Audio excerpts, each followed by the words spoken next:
Pag-usapan naman natin ang mag-amang Marcoleta. Napaghahalataan na ngayon mga ka-GP Natics, maging itong si Ramon Tulfo at ang mga iba pa ay nakakahalata na, maging ang mga kongresista natin, maging ang ibang mga politiko, mga kababayan, maging ang ibang mga tawag dito, mga journalists ay nakakahalata na tila meron pong hinaharangan, meron pong pinoprotektahan ang mag-amang Marcoleta. Dahil kapag ang napag-uusapan ay ang mga Duterte na, mga kababayan, dito po sa flood control projects ay biglang-bigla na pinuputol po nila ang momentum ng pagtatanong. Bakit po natin nasabi mga ka-GP? Halina't puntahan po muna natin yung post ni Ramon Tulfo. GP, kala ko ba di ka naniniwala dyan? Well, syempre, ang lahat mga kababayan ay kailangan nating ibalita. Ang lahat ay kailangan ay lagi nating titingnan. Huwag lang tayong, di ba? Huwag lang tayo na mahinto sa isang bagay. Dapat ang lahat ay talagang titingnan po natin. Ito po yung article na kung saan po itong si Mon Tulfo, mga kababayan, ay nagpahayag dito sa kanyang sa kanyang page. Sabi niya dito, the Marcoleta father and son duo in both houses of Congress seems to be hindering the flood control probe. Hinaharangan, mga kababayan, hindering daw the flood control probe. Sen Rodante Marcoleta, the chairman of the Senate Blue Ribbon Committee, looks obvious in trying to cover up ghost or overpriced flood control projects during the Digong administration. Yari ka! A discerning watcher of the Senate proceedings could see through Dante's machinations at the House of Representatives. Pero bago tayo pumunta sa House of Representatives, papakita ko sa inyo, mga kababayan, yung ginagawa nila na pagpigil po doon sa tinatawag natin na flood control probe. Okay? Napatunayan na yan mga kababayan. Makikita talaga, halatadong-halatado itong mag-amang Marcoleta. Ito po, panoorin nyo. Sinang kayo? Tatapto yung board member nyo. Yung dalawang board member mo, are you aware that they are contractors also? Engineering Takay? Yes, Your Honor. I'm aware. In fact, EDP has actually filed a voluntary leave of absence the day after their name appeared in the list. So when they were appointed by whoever, President Duterte or President Marcos, because I know for a fact you were appointed by President Duterte originally, di ba? We'll give you more time, Senator Soto. Nakita niyo yon mga kababayan?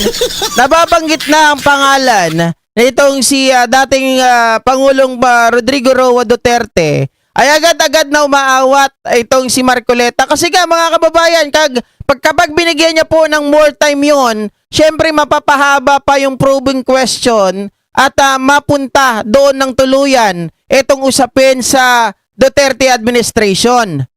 Na itong si Marcoleta, mga kababayan, ang ginawa niya, pinigilan niya agad. Teka lang, baka mamaya lumawig. Teka lang, baka mamaya ay lumalim pa ang pagtatanong nitong si Tito Sen, mga kababayan. Iyon ang ginawa ni Marcoleta. In-stop niya kaagad. We will give you more time, Senator Zen. Senator Soto sabi niyang ganon. Mga kababayan, ayaw niyang payagan na lumalim pa ang pagtatanong. Kasi nga, etong tao daw na ito ay appointee ni Digong Duterte. Diba? Oh. Sabi ni Zoe, buisit, napatawan na lang si Tito Zen. Diba mga kababayan? Halatadong halatado Oh, tingnan nyo, slow mo ko. Para yung ibang gustong magtanong. Sige, let me just... sinang kayo? Tatapto yung board member nyo. Yung dalawang board member mo, are you aware that they are contractors also? Engineering Takay? Yes, Your Honor. I'm aware. In fact, EDP has actually filed a voluntary leave of absence the day after their name appeared So when they were appointed by whoever, President Duterte or President Marcos, because I know for a fact you were appointed by President Duterte originally, di ba? We'll give you more time, Senator Soto, para yung iba gustong magtanong. Sige, Let me just... sino kayo? Nakita niyo yon, narinig niyo yon mga kababayan. Momentum pa lang ng pagtatanong. Kaya nakakabwisit yung mga ganito di ba? Yung nakita natin na may pupuntahan yung pagtatanong. Minsan ka lang makakita. Syempre dito sa Blue Ribbon Committee, mga kababayan, puro epal halos lahat. Ang mga ito ay mga gustong bumida. Pero nagkaroon tayo ng pagkakataon na magsalita at magtanong si Tito Soto. Mga kababayan, na kung saan alam natin na merong may progreso, may pupuntahan yung kanyang katanungan. Pero pinipigilan na ito po mga kababayan ay lumalim pa. 'Di ba? Napakapangit naman nun. Ano ba tayo? Very selective pagdating po sa probing ng flood control projects. Dapat kapag halimbawa inumpisahan na natin, gusto natin maisiwalat kung saan nagsimula. 'Di ba? Anong pinagmulan? Dapat payagan natin na maituloy yung mga pagtatanong na nararapat. Kasi kung wala, pipigilan natin ng pipigilan, mga kababayan, ay wala pong pupuntahan itong investigasyon na to. Wala to. Sabi nga ni Ben Tulfo, ay for the show lang po ito. Diba? Mga ka-GPnatics, ano pa ang sabi ni Mon Tulfo? Sabi ni Mon Tulfo ay ganire.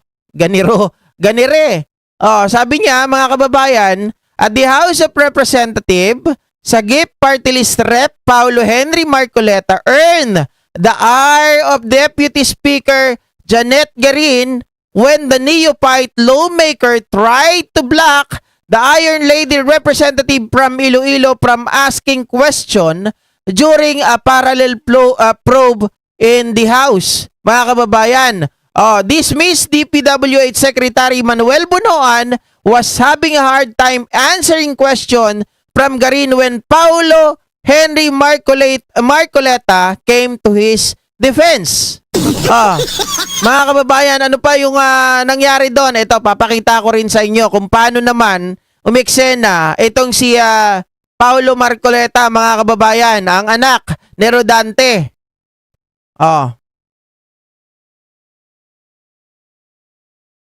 Kanina nga, may mga natanong si Sec Laila, may mga tanong si Kong Erice. Oo. May I ask from the Secretary of the Department of Public Works and Highways, Okay. the former Secretary, can you give us a very brief flow of how projects are listed in the National Expenditure Program? Mm. Your Honor, the process starts from engineering districts, consultation with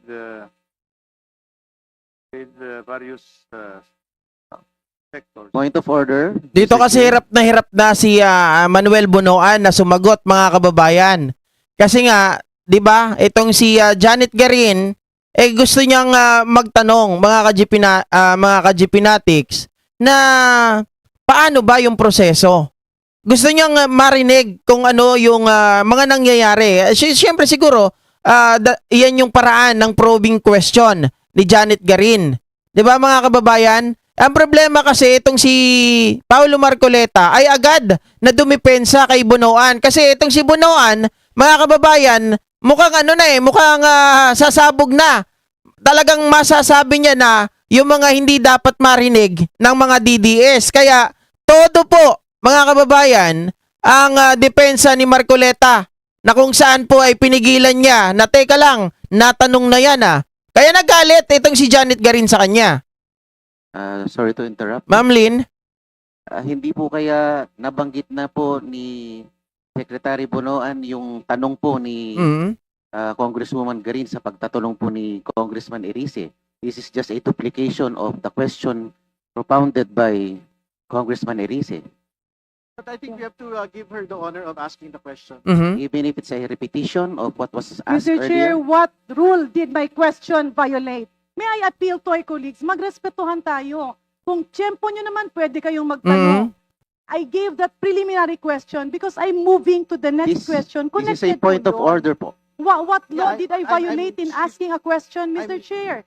Hindi na po ba ako pwedeng magtanong? I'm making the Kailangan ba yung tanong ko, ipaalam ko kay Congressman Marcoleta? Binanggit ko lang po na natanong na po kasi ni Yeah. Congressman Erice yung pong katanungan ng ating That's why, Mr. Chair, Mambabatas. I mentioned that my questions is in line with the Tama. question of Congressman Erice. That's why I'm setting the premise. Let's move forward, Mr. Chair. Sayang ang oras na hinihinto natin ang investigasyon na ito. If the premise was laid already, why do we have to repeat it? Because, Mr. Chair, I have my time. I'm laying down my premises of ano po ba ang kinakatakutan ni Congressman Marcoleta sa mga katanungan ko? Wala po. Then Wala let me po. proceed, Mr. Gusto po Chair. natin It's my mag-move time. forward. The chair will rule. Kailangan The chair will rule, itirin po please. natin ang oras. Epal din talaga si Marcoleta, no? Mga kababayan, di ba ito ay neophyte na pumalit kay Rodante Marcoleta sa Sagip Party List, mga ka-GP Natics. Tama si Linta Muri. Pag cross-examine, mga kababayan, kailangan talaga, kahit sa korte, di ba? Kahit sa korte, tanungin mo kasi yung tatay mo, kahit sa korte, pag may tinatawag tayong cross-examine, kahit paulit-ulit yung tanong, minsan paulit-ulit pero hindi mo alam na paulit-ulit, iniiba lang nila kung paano yung way ng pagtatanong. Kasi yan yung paraan para makakuha sila ng tamang sagot kung nagsisinungaling ba, yung kanilang tinatanong or hindi. 'Di ba mga kababayan? Yun, tama yung tanong ni Janet Garin. Bakit may kinakatakutan ka ba na lalabas? Bakit kailangan mong pigilan yung pagtatanong niya? At the same time, that is her time. 'Di ba? Wala kang pakialam doon sa kanyang mga line of questioning. Kasi yung line of questioning niya, yan yung paraan niya para hulihin kung ano ba talaga yung nangyayari. May time ka rin naman. Bakit ayaw mo magtanong sa time mo? Diba? Mga kababayan, ang ginagawa nitong dalawang Marcoleta na to, they are interrupting the momentum of those questions, mga ka-GP Natics, towards to Duterte administration. Yan yung kinakatakutan nila. Yan yung pinipigilan nila. Teka lang, baka mamaya, yung probe natin na ginagawa sa investigasyon, imbis na administrasyon lang ni BBM, napunta na dito kay Duterte. Diba? Halatado mga kababayan. Kapag ganito ang nangyari sa atin, na ang mga kongresista natin, ang mga senador natin, wala po nakikita natin na sa kanila pa lang mga kababayan, ay hindi na natin maipapatupad yung accountability. 'Di ba? Wala nang mapaparusahan dahil may mga tao na humaharang kagaya ng mag-amang Marcoleta na ito. Why don't you give a chance to ask question itong si Janet Garin towards kung ano yung gusto niyang mangyari or kung ano yung mga pwede niyang i-follow up sa kanyang mga katanungan. Kahit yan ay paulit-ulit, walang problema dyan. Diba? Bakit point of order, mga kababayan? May mali ba doon? Ito ba ay, kasi pag point of order ang alam ko, mga kababayan, ay hindi relate doon sa pinag-uusapan. Point of order, ibig sabihin, nalilihis ata tayo sa ating subject matter. Diba? Pero mga kababayan, halatado naman at alam natin na ito po ay hindi lihis sa subject matter. Ito ay talagang probing question para makakuha tayo ng mga information from the resource person. Talagang bagay sa kanila yung pangalan, Sagip Party List. Diba? Si Janet Garin pa, mga kababayan. On the other hand, ako din hindi ko rin gusto yung katulad ng ayaw ipatawag sila Grace po, ayaw ipatawag si Saldico, mga kababayan, ako ay against doon. Kasi kung gusto natin malaman ang lahat, dapat lahat. Wala tayong kinikilingan, wala tayo dapat pagtakpan. 'Di ba? Ito mga to, may kanya-kanyang mga tinatago. Oh. So, ang pangit ng nagiging kinahihinatnan ng ating Kongreso, ng ating Senado. Mga kababayan, 'di ba? Nakita nyo naman, siya ang chairman.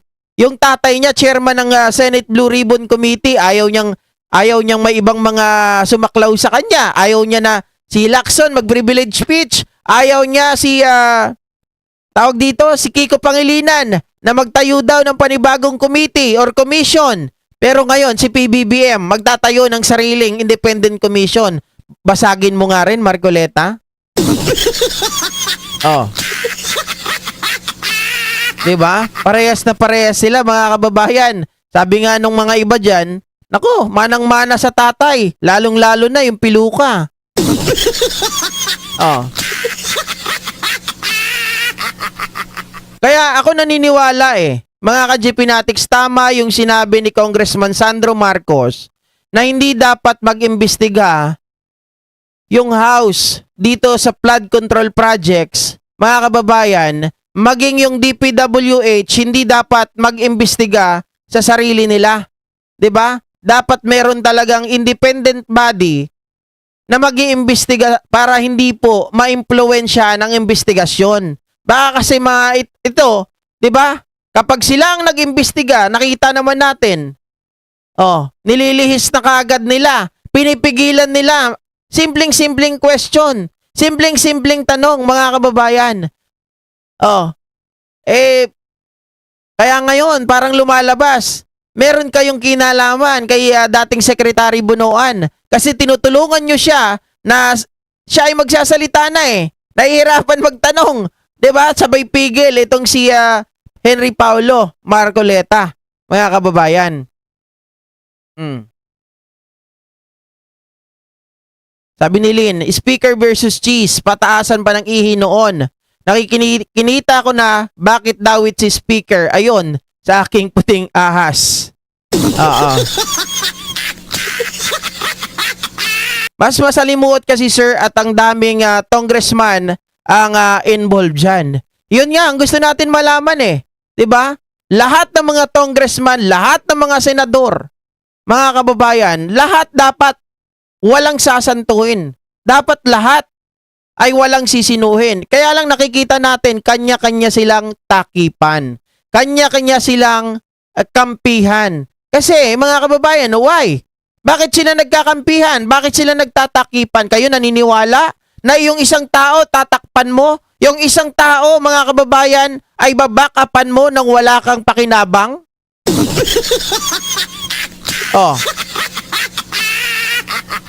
Isa lang ibig sabihin yan. Iko-conclude ng mga tao na kayo ay nakikinabang sa bawat kamalian ng nangyayaring pandarambong sa kaban ng bayan. Kaya nyo pinagtatakpan, kaya nyo kinakampihan, kaya nyo hinaharangan ang mga nasabing mga proyekto or kontrobersyal na mga proyekto na yan. 'Di ba? Kitang-kita yan. Maraming nakapansin, mga kababayan, mga ka-GPnatics. Yung mula sa tatay hanggang sa anak. Mabuti nga, yan lang ang naano mo kay Congresswoman Garin 'Di ba? Kung ako kaya Congresswoman Garin, teka lang. Hoy, know your place. 'Di ba? Alamin mo yung pwesto mo. Neophyte ka pa lang. Alam mo ba yung dito? Alam mo pa yung proseso? Meron bang nagsasabi, sabi ni Janet Garin, 'di ba? Meron bang nagbabawal? Meron bang batas na nagbabawal sa aking mga sinasabi na ulitin? Meron ba tayong regulation na ganon? Rules and regulation? Wala naman Yan ang way ng interpolation. Yan ang way ng cross-examination to determine kung ang sinasabi ng isang tao ay mali or tama. Kasi sa pagbalik-balik mo ng tanong, mga kababayan, ang isang taong nagsisinungaling, ang sagot niyan ay magkaiba. Pero ang isang tao na hindi nagsisinungaling kahit paulit-ilutin mo yung tanong. 'Di ba? Kahit ibahin mo kung paano yung way ng pagtatanong mo, isa lang ang isasagot niyan. Kaya nga, ang tanong sa'yo ni Janet Garin, may itinatago ka ba? Natatakot ka ba, Marcoleta, na mayroong lumabas? Dating ko lang. Kanina nga, may mga natanong si Sec Laila, may Oo. natanong si Kong Erice. May I ask from the Secretary of the Department of Public Works and Highways, Former. the former Secretary, can you give us a very brief flow of how projects are listed in the National Expenditure Program? Mm. Your Honor, the process starts from engineering districts, consultation with various sectors. Point of order, Mr. Chair. Sorry to interrupt. Oo. Hindi po kaya nabanggit na po ni Secretary Bonoan yung tanong po ni Congresswoman Garin sa pagtatanong po ni Congressman Erice. Kita nyo ha, mga kababayan, sabi niyang gano'n na tanong na ni Congressman Erice, yung tanong ni Congresswoman Janet Garin. The fact na ito ay natanong na, dapat mga kababayan, the easiest para kay Bonoan to answer that particular question, di ba? To determine and to explain how did it happen, mga kababayan, di ba? Pero, nakita natin si Manuel Bonoan ay nahihirapan po sa pagsagot at pag-explain kung paano po yung proseso ng National Expenditure Program. Di ba? Oh, tapos ngayon, nakita siguro ni Paulo Henry, teka lang. Ano to? Call a friend. Call a friend. Just a duplication of Oo. the question propounded Michael by Pangan. Congressman Erice. But I think we have to give her the honor of asking the question. Even if it's a repetition of what was asked Mr. Chair, earlier. what rule did Oo. my question violate? May I appeal to our colleagues, magrespetuhan tayo. Mm. Kung tiyempo nyo naman, pwede kayong magtanong. I gave that preliminary question because I'm moving to the next question. This is a Connected point to of law. order po. What law Yeah, did I violate in asking a question, Mr. Chair? Hindi na po ba ako pwedeng magtanong? I'm making the Kailangan ba yung tanong ko, ipaalam ko kay Congressman Marcoleta? Baka gusto niya ipaalam mo muna doon, Janet Garin. Diba? Para makita niya, ay okay to. Hindi kami mapapahamak dito. Ikonsulta mo raw muna. Mga kababayan, kumbaga, dadaan ka muna sa kanyang pangalan. Kagago rin na ito ni, ni Marcoleta Jr. eh. Binanggit ko lang po Oo. na natanong na po kasi ni Congressman Erice yung pong katanungan ng ating That's why, Mr. Chair, Mampabatas. I mentioned that my questions is in line with the question of Congressman Erice. That's Oo. why I'm setting the premise. Let's move forward, Mr. Chair. Sayang ang oras na hinihinto natin ang investigasyon na ito. if the premise was laid already, why do we have to repeat it? Because, Mr. Chair, I have my time. I'm laying down my premises of ano po ba ang kinakatakutan ni Congressman Marcoleta sa mga katanungan ko? Uy, mabigat yun ha. Mabigat yung katanungan na yun ha. Diba? Mga kababayan, mabigat yung katanungan na yun. Ano ba ang kinakatakutan ni Congressman Marcoleta? Yari ka! Naalala ko dati mga kababayan nung nagkaroon din ng budget deliberation ng ganyan. Si Janet Garin hindi masyadong inaano si Marcoleta dati, siya pa nga ang umaawat no? Kaya Rodante. Mga kababayan nung nag-aaway si Rodante Marcoleta at itong si Congressman ng Iloilo din, mga kababayan dati si nakalimutan ko yung pangalan, si yung matapang, di ba? Mga kababayan. Oh. Si Janet Garin dati, lang siya pa yung maawat-awat. Ngayon, siya na ang nambuboljak kay Paulo Marcoleta. Wala po. Oo. Let me proceed, Mr. Gusto po Chair. natin It's my mag-move time. forward. The chair will Kailangan rule. The chair will rule, itirin please. po natin ang oras. Di po ba? Oras ko po ang kinakain ng mga tanong ko. And Mr. Chair, may I move that my time be sent back to point 0. Yes. Pakialamera rin pala ito si Marcoleta, no, mga kababayan. May sariling tanong yung tao, siya ang nag-set ng tone ng kanyang mga tanong. Gusto mo pakialaman? Oras niya yun. Di ba? Oras niya yun eh. May sarili kang oras, hoy. Huwag kang manggulo. Halatado ka eh. Di ba? Halatang halatado na pinagtatakpan, pinoprotektahan nyo ang mga Duterte. Masama ba na tanungin itong si Manuel Bonoan at the second time around with the same question? Mga kababayan, eh naku naman, tanungin mo yung tatay mo. Di ko alam kung abogado rin itong si Paulo Henry eh. Diba? Si Representative Paduano. Di ba dati, nag-aaway sila ni Marcoleta. Tapos si Janet Garin, nasa gitna lang siya, mga kababayan. Siya pa nga ang umaawat dun sa pag-aaway nung dalawa, lalo na nung nawalan ng hopya itong si Marcoleta. Pero ngayon, sabi niya siguro, total, bata ka pa naman, yung tatay mo matanda na kaya ginagalang namin, ikaw, hindi ka pwedeng umubra sa akin. Diba?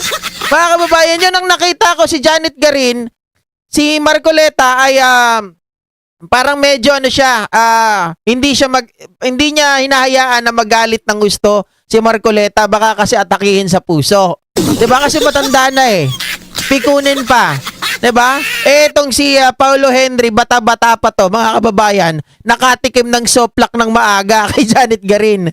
Oh. 'Di ba? Kanino pa ba magmamana GP? Ayan o, Xerox copy sa kakupalan. Pati yung wig. Pati yung wig, mga kababayan. Sabi nila naghihiraman daw. Kaya nga, di ba? Wala kang pakialam doon kung ano yung gusto niyang itanong. At saka, mga kababayan, alam mo yung parang sa klase, alam mo yung college ka, high school ka, 'di ba? Naalala nyo may mga kaklase tayo na bida-bida na sila yung gusto laging bida, mga kababayan. Ganon si Marcoleta. Na, oy, nagmamadali tayo. Bakit ganyan yung klase ng tanong mo? Teka lang, may kanya-kanya tayong may kanya-kanya tayong oras 'Di ba? Eh kung ako yan, sasoplakin ko, may sarili kang oras, may sarili kang oras. It's my time to shine. Oh. Gusto mo ikaw pa rin ang bida sa oras ko? Pahiya eh. Mga kababayan, dapat talaga ganito ang ginagawa. 'Di ba? Ipamukha mo sa kanila na napakabastos mo naman. Maggalangan tayo dito, magrespetuhan tayo, may sarili kang oras. Wala naman ako na violate na rule sa pag-repeat ng aking katanungan, and this is my line of questioning. Ganun naman talaga yung unang-una, mga kababayan. Ang syempre kami, nagpupunta kami dyan dati, no? Kaya lang ngayon, tamad na kasi akong lumabas eh. Pag naiimbitahan kami dyan, nagpupunta kami dati, mga kababayan, last year, 2023, 2024, lagi kami nagko-cover dyan, nila JDB. Kaya lang, tamad talaga ako. Ayoko lumabas ng bahay kasi nahihilo na ako sa init ng araw eh. Ngayon, mga ka-GP Natics, alam natin kung paano, kasi sobrang dami ng mga kongresista natin na mga nagtatanong na member ng isang committee at gusto nila magkaroon sila ng time para magtanong. Talagang dumadating sa point, mga kababayan, hindi lang po sabihin natin na ito po ay intentional. Okay? Na nagkakapare-pareha po ang mga tanong. Kasi syempre, mga ka-GP Natics, lahat sila yan, 'di ba? Lahat yan mag-iisip ng tanong sa kanilang mga ng mga katanungan. Sila ay gagawa ng mga katanungan nila yan.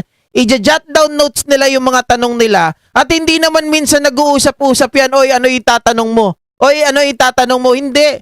Kaya, mga kababayan, naglalatag ka ng katanungan mo in order for you to get what you want. Di ba? Mga kababayan, eto, kailangan ganitong unang tanong ko. Tapos meron kasunod, eto ang itatanong ko. Oh, at kasunod, kapag ganito ang sinagot niya, ito ang itatanong ko.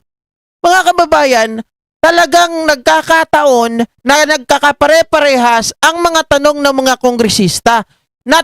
Sabi ko kanina, hindi lang intentional na pare-parehas dahil talagang nagkakataon na yun ang pumapasok sa kanilang mga isipan dahil magkakahiwalay naman sila ng upuan eh. Mga kababayan, at yan yung paraan kung paano malaman nila, 'di ba? probing question, mga kababayan, para mahuli mo kung nagsisinungaling yung taong tinatanong mo. Kaya nga sabi ko kanina, the fact na tinanong na ng pangalawang beses si Bunoan, dapat nga the easiest for him to answer the question. Kaya lang kamot-kamot ng ulo, oh.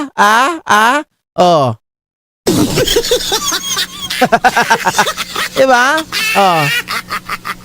May hindi po protektahan siya, sabi niya, sabi ni Flood Time sa kilos niya. Halatado naman, mga kababayan. Okay? So ito naman po ang sunod nating topic at tibanan na natin yang magamang Marcoleta na yan na halatadong halatado na may pinagtatakpan. Okay? Ito naman ang pag-usapan natin, mga